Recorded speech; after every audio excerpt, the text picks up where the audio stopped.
Halo sahabat DWD, kembali lagi bersama kami di channel Dark Wolf Diary. Pada kesempatan kali ini kita mendapatkan satu voice note dari sahabat DWD, yaitu Mas Panji. Pengalaman dia waktu sepulang kerja dan pada akhirnya mohon maaf, agak lucu sih, kesasar di sebuah kawasan industri. Ia mengalami suatu keganjilan yang ia alami.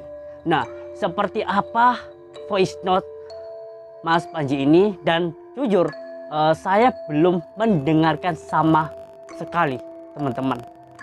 Nah, untuk itu Mas Panji meminta tolong untuk menanggapi kisahnya, dan kalau bisa ia divisualkan tentang sosok-sosok apa aja yang menimpa Mas Panji. Nah, bagi kalian yang baru pertama kali mampir di channel Dark Wolf Diary, dimohon untuk subscribe, like, comment, and share. Oh ya, maaf teman-teman, di samping ada anjing menggonggong karena di sebelah jualan anjing BBK ya. Mohon maaf banget ya. Nah, untuk itu langsung saja ini ceritanya dan selamat mendengarkan. Perkenalkan, nama saya Panji. Ini kisah pengalamanku dalam dunia mistis. Cerita ini berawal saat saya masih kerja di kawasan industri Cikarang di MM 2100 sekitar tahun 2020. Jadi seperti biasa aku kerja di PT, masuk jam setengah 8, pulang jam setengah 8 juga. Karena saya masih baru kerja di sana, saya sekitar 1 bulan. Saya belum hafal jalan untuk pulang ke Bekasi. Biasanya saya PP Cikarang Bekasi pulang itu. Nah, kebetulan pada saat itu saya mencoba cari jalan pulang yang baru, seperti yang dikasih tahu sama teman saya nih, Ji, jalannya dekat nih kalau dari sini loh, gitu kan teman saya. Dia juga kebetulan tinggal di Bekasi, cuma ya suka duluan dianya itu pulangnya.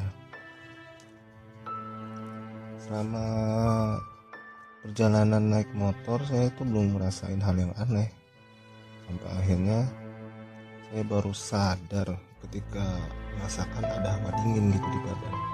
Dalam hati ini kok ya, jalan ini terasa dingin, ada apa ya?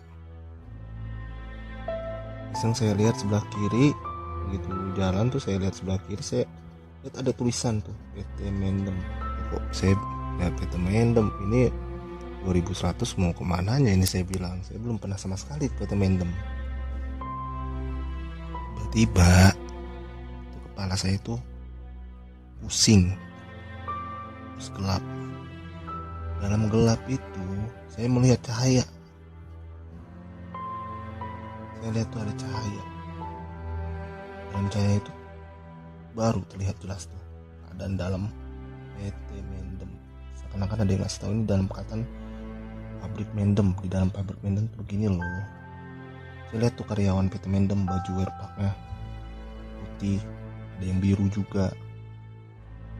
Banyak kan perempuan, mereka tuh lari semuanya, panik banget. Saya bilang, ini kenapa kok tiba panik begini? Dalam hati saya tuh bilang begitu. Kacau, asap hitam, abu pekat benar-benar membuat dada ini sesak sekali. Benar-benar. Tiba-tiba tuh dalam keadaan kacau gitu, saya melihat ada tuh seseorang laki-laki.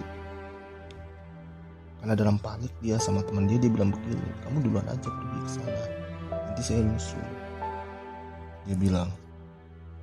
Tapi ruangan saya lihat makin lama makin gelap gitu.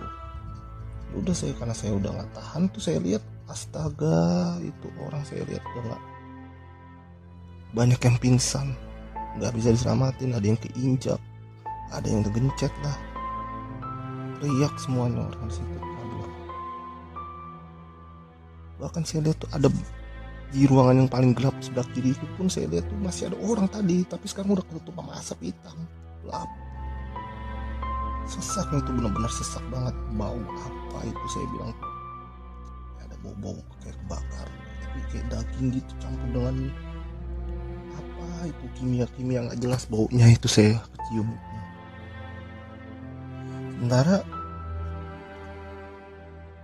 saya tuh udah benar-benar gak kuat gitu karena udah ngeliat kondisi seperti itu kan. Tiba-tiba saya tuh udah tahu-tahu saya tuh udah ada di luar PT. Tahu-tahu aja saya udah luar PT. Saya lihat tuh orang masih banyak yang panik itu, nangis, berhamburan keluar jalan. Security-nya juga saya lihat itu masih pakaian hitam, apa itu, pakaian biru juga sama, cuma birunya biru tua juga. Security-nya aku lihat tuh dia yang pakai putih hitam juga. Bahkan saya benar-benar nggak sadar gitu, kok tiba-tiba saya bisa ada di luar ya. Saya lihat tuh banyak orang menangis tuh, dan tahu-tahu badan saya ini rasa tuh keangkat ke atas. Saya tersadar ada di motor lagi, tapi kondisi masih jalan. Pas saya lihat itu pertigaan di depan saya itu, ada pertigaan. Dan tiba-tiba saya lihat tuh sebelah kiri saya tuh ada mobil kontainer. Yang anehnya tuh mobil kontainer kayak nungguin saya. Karena kan tahu mungkin kayak lagi bengong atau gimana kan di motor penglihatan si sopir kontainernya. Karena saya lengah nggak ngelihat sebelah kiri saya, ya cuma ngelihat sebelah kiri saya lihat depan saya tuh udah trotoar, saya tabrak trotoarnya. Itu saya ini untungnya nggak begitu keras kan. Saya bangun, saya lihat itu ada yang jualan es gitu kan, minuman. Ya udah deh, saya coba deh beli minuman aja, mungkin saya ngantuk kan.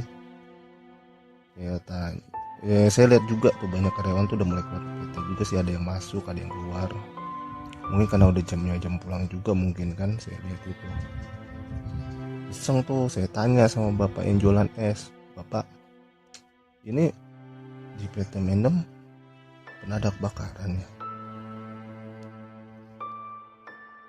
Lalu bapak tadi bilang, "Iya dek, tahun 2015, udah lama, kalau nggak salah iya," kata dia, 3 hari atau seminggu ya, dia bilang, sebelum lebaran itu kebakaran. Dan anehnya begitu saya mau minum kopi saya angkat kopi saya kan, ada cewek sebelah saya kanan, masih pakaian biasa, tapi kayaknya bukan orang sini. Tadi saya lihat nggak ada di sebelah saya deh. "Mbak mau kemana?" saya tanya kan iseng. "Saya mau kerja mas." "Oh, nungguin minuman ya juga?" saya tanya sama dia. "Iya, saya nungguin minuman juga." "Emang kerja di mana?" "Itu di PT Mendem." "Oh, PT Mendem."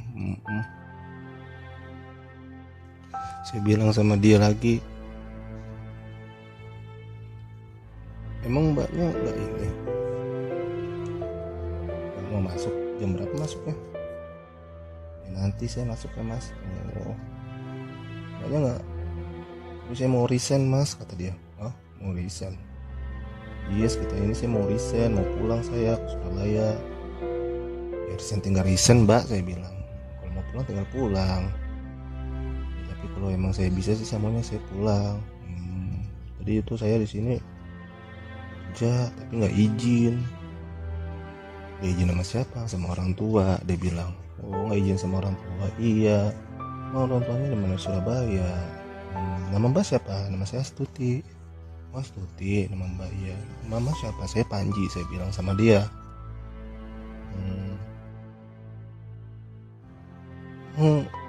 Udah berapa lama kerja sini?" "Saya baru mas." "Oh, baru." "Iya, pengen pulang, udah kangen sama orang tua. Saya nggak izin kerja di sini." "Lah, kok nggak izin kerja sini, gimana ceritanya?" "Iya, saya ikut teman saya. Jadi saya berantem sama ibu saya, bapak saya udah nggak ada." "Ya udah, kalau misalnya itu kalau mau pulang pulang aja, kalau nggak izin, kalau nggak pulang ya kalau paling nggak resign." Ya kan pulang tinggal pulang, saya bilang. Iya sih mas, kalau bisa kayak gitu saya pengen. Dalam hati saya, kok bisa kayak gitu ya, tinggal gitu aja gampang kan ya. Perusahaan mah nggak menyusahkan juga sih biasanya kayak gitu. Memang sih ada beberapa perusahaan yang bikin susah karyawan, dibikinnya seolah-olah tuh susah lah buat keluar lah, ataupun ini misalnya ini kontraknya inilah ancamannya. Ada sih perusahaan yang kayak gitu juga. Nah, saya pikir kayak gitu. Saya mau ambil minuman saya lagi, sebelah kiri saya taruh, saya mau lihat lagi mbaknya udah nggak ada. Itu horor banget itu bagi saya itu. Wanginya aja masih kerasa, masih kecium bau dari mbaknya itu. Terus bapak tukang es ngomong gini sama saya, "Mas, ngomong sama siapa sih dari tadi?" "Loh, kan ada perempuan tadi sini pak, bapak nggak lihat?" Dia ngeliatin saya. "Oh iya iya," kata dia. "Oh iya udah ya udah." Lama itu saya karena merasa ada yang janggal kan. Ini kenapa ya, ini orang apa enggak ya? Memang sih di belakang banyak karyawan kan lalu lalang tuh. Tapi kalau misalnya ini memang manusia, masa iya sekian detik udah nggak ada di samping saya? Harusnya mungkin kelihatan lah. Kalau dia misalnya jalannya berbalik arah kiri dari saya pasti ngelihat. Di belakang saya kanan juga pasti saya ngelihat. Nggak mungkin nggak kelihatan kalau dia mau pergi gitu. Lama itu saya telepon abang saya tuh, ya bisa dibilang ya seorang spiritual lah, cuma dia nasihatin masalah spiritual gitu, namanya Abang Denny. Saya tanya gini, ya udah kata dia, besok libur main ke rumah kata dia, cari tahu tuh siapa dia orang.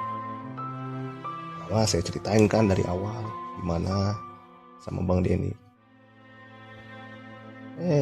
Pas saya udah cerita gitu, saya nggak sadar diri gitu. Jadi dalam keadaan nggak sadar itu, saya itu ngeliat lagi gitu. Bukan kesurupan ya, saya tuh ngeliat gitu, atau pingsan gitu, saya ngeliat. Ternyata Astuti ini bukan manusia. Dia memang awalnya manusia. Ciri ceweknya tuh Astuti tuh orangnya kecil, imut, ya kan. Tinggi saya 170 loh. Mungkin dia sekitar ada di ini kali, di lengan saya kali ya, di bawah lengan ini nih. Ya masih tergolong kecil lah, masih muda, kecil, imut orangnya. Terus dia bilang begini sama saya tuh ngeliat itu, "Mas maaf ya," dia ngomong sama saya tuh secara inilah ya, secara nggak dari bawah alam sadar saya, dia ngomong begini, "Sebenarnya saya udah nggak ada mas, jadi saya tuh udah meninggal." Dilihatin wujudnya yang aslinya. Jadi sebelah kirinya tuh hancur, tapi sebelah kanannya bagus. Jadi pas dilihatin posisi dia meninggal tuh jadi ambruk ke kanan, kirinya buka, masih pakai werpak warna putih, tapi udah hancur semua, hangus setengah badan. Saya lihat itu banyak bentuk tuh manusia tuh udah jadi kayak sate aja, saya bilang, dipanggang gitu daging itu. Saya flashback lagi ke situ. Dalam pingsan saya itu saya flashback lagi sama si pas kejadian di sehari sebelumnya itu. Saya bilang, kalau memang kamu ini, kenapa kamu belum kalau memang manusia kenapa kamu nggak ini, belum tenang kayaknya saya lihat. Saya bilang ya, saya sebenarnya pengen ketemu bapak saya udah nggak ada lah. Saya tinggal di situ di Surabaya cuma ibu saya doang. Bahkan saya, dia bilang, saya dalam keadaan dia nangis tuh sama saya belum minta maaf sama ibu saya. Saya pergi, saya ngelawan ibu saya saat saya mau kerja. Saya bilang, "Kamu nggak usah kerja," kata ibu saya, "kamu di sini aja temenin mama," katanya. Bikin benar-benar saya tuh sakit banget dengar cerita dia. Terus saya bilang, "Teman kamu mana yang bawa sama kamu? Kan kamu bareng sama teman kamu." "Nggak ada, aku nggak tahu," dia bilang kayak gitu. Dan dia sampai sekarang mungkin masih suka ikut sama saya, sampai efeknya itu ya dia suka ikut sama saya. Cuman saya bilang tetap sama dia, tetap batasin, jangan ikutin saya lagi, kamu tetap tenang. Sering saya kirim Al-Fatihah kalau misalnya dia datang. Bahkan saat saya cerita begini pun kadang dia pun sudah hadir. Ya itulah pengalaman saya dengan si siapa namanya Astuti. Ya mungkin saya udah beda alam, cuman dia belum ini aja, belum tenang. Intinya sih pesannya dia pengen minta saya ngasih tahu ke orang tuanya bahwa dia itu udah nggak ada, karena yang dia tahu orang tuanya dia tuh hilang kontak, dan dia juga belum tahu keadaan temannya itu yang bareng sama dia. Kalau saya cari tahu namanya, nggak mungkin. Kalau saya bilang ke Surabaya, ya saya harus nemuin siapa. Surabaya itu luas. Ya namanya itu saya takutnya ini hanyalah mungkin ya hanya kerja akal dari jin. Saya takut itu permainan dari jin. Intinya sih dari pengalaman saya sih harus lebih waspada lagi, harus bisa sharing-sharing lagi, harus bisa lebih banyak berdoa. Kalau ada masalah kita harus lebih sharing kepada orang yang percaya sama kita, bukannya lari dengan pelampiasan kemana, kesana kesini. Namanya nyawa kita nggak ada yang tahu. Dari pengalaman saya dengan Astuti yang saya lihat, saya belajar dari dia juga kan. Kalau ada masalah ya kita diomongkan dengan orang tersebut secara baik-baik, bukannya malah lari. Nah itu kita bukannya keluar dari masalah, malah menambah masalah. Setiap perbuatan itu pasti ada ininya, tanggung jawabnya. Itu aja sih kisah dari saya. Semoga bisa jadi pengalaman untuk yang mendengar.